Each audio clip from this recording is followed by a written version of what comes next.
CPM সরকারটা ছিল, সেই সরকারটাকে সরানোর জায়গায় করা ছিল না। আমরা 1980 সালে ভারতবর্ষে বিজেপি জন্মগ্রহণ করে অটল বিহারী বাজপেয়ীর নেতৃত্বে হাত ধরে অটল বিহারী বাজপেয়ী তৎকালীন সভাপতি হয়েছিল। আমরা ধীরে ধীরে পঞ্চায়েত ভোট, পৌরসভা ভোট এবং গ্রাম পঞ্চায়েত ভোট পশ্চিমবঙ্গ বাদে অন্য অন্য স্টেটে আমরা অংশগ্রহণ করেছি।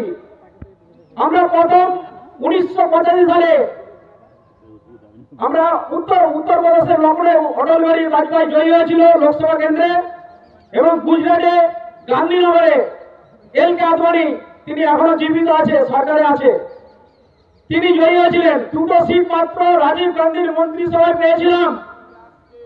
তৎকালীন মুখ্যমন্ত্রী জ্যোতি বসু কি বলেছিলেন?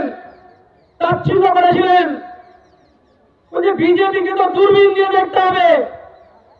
তো সিপিএম সে বুড়ো ভাঙগুলোকে এখন বলবো আমি, দূরবীন দিয়ে কাদের দেখতে হবে? সিপিএম বন্ধুরা মনে রাখবেন, তৎকালীন মুখ্যমন্ত্রী জ্যোতি বসু বলেছিল দূরবীন দিয়ে দেখতে হবে বিজেপিকে। 1985 সালে রাজীব গান্ধীর মন্ত্রিসভায় দুটো আসন পেয়েছিলাম।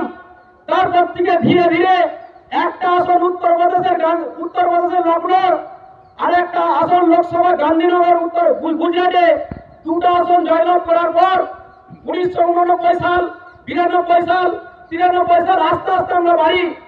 তারপর 1998 সাল, 99 সাল প্রথম 13 দিনের সরকার, তারপর 13 মাসের সরকার, তারপর 5 বছরের সরকার হয়েছিল অটল বিহারী বাজপেয়ী, 3 বারের জন্য প্রধানমন্ত্রী হয়েছিলেন।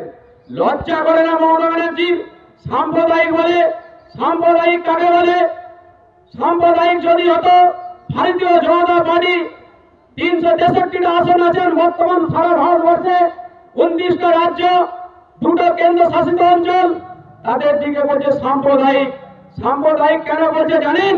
মুসলমান তোপা লাগিয়ে বিজেপির ভোট কাটার চেষ্টা করছে।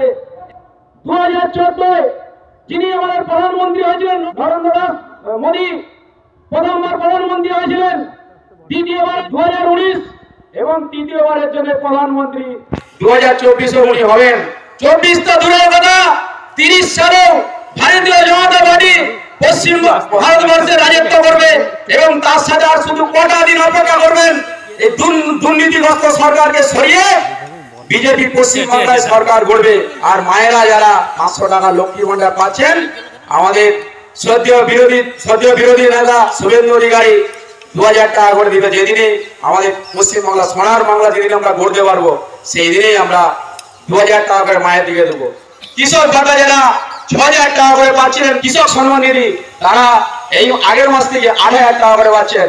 মাতৃ বন্দনা যারা মায়েরা যারা হসপিটালে বাচ্চা হচ্ছে, তারা সেখানে 6000 টাকা করে পাচ্ছেন। অনেক কিছু আছে। বাধ্যবাধকতা কি করে বন্ধ করবে? কেন্দ্রের প্রকল্প, বাধ্যবাধকতা, বিধবা ভাতা, অন্নপূর্ণ যোজনা কেন্দ্রের প্রকল্প। কিছুদিন আগে নরেন্দ্র মোদী ঘোষণা করেছে আবার আগামী 5 বছর বিনামূল্যে 5 কিলো করে রেশন দেওয়া হবে। আর এখানে মমতা ব্যানার্জি কি বলছে? রেশন আমরা দিচ্ছি। সেই করোনা স্টেট থেকে 5 কিলো করে চাল